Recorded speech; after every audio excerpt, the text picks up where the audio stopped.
অনেক দিন ধরেই নেইমার জুনিয়র ইনজুরিতে আছেন। কবে তিনি মাঠের ফুটবলে ফিরবেন সেটা নিয়ে দুশ্চিন্তায় রয়েছে তার হাজারো ভক্ত সমর্থক।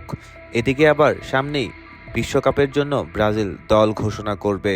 সেই দলে নেইমার থাকবেন কিনা সেটা নিয়েও রয়েছে অনেক জল্পনা কল্পনা। বা হাঁটুর অস্ত্রোপচার হয়েছে, অনেক দিন হয়ে গেছে, তারপর তিনি পুনর্বাসনে রয়েছেন। কিন্তু এবার মিলল একটি সুখবর, মাঠে ফিরতে যাচ্ছে ব্রাজিলিয়ান সুপারস্টার নেইমার। হ্যাঁ দর্শক, সান্তোসের হয়ে 23 জানুয়ারি ভোরবেলায় তিনি মাঠে নামছেন এবং এই খেলার উপরে ডিপেন্ড করছে ব্রাজিলের বিশ্বকাপ দলে তিনি জায়গা পাবেন কিনা। 23 জানুয়ারি পারফরমেন্স যদি ভালো হয়ে যায় সেই ক্ষেত্রে কিন্তু অবশ্যই সুযোগ মিলছে নেইমারের, কেননা হাজারো ভক্ত সমর্থক রয়েছে তার ব্রাজিলের মূল দলে ফেরার আশায়।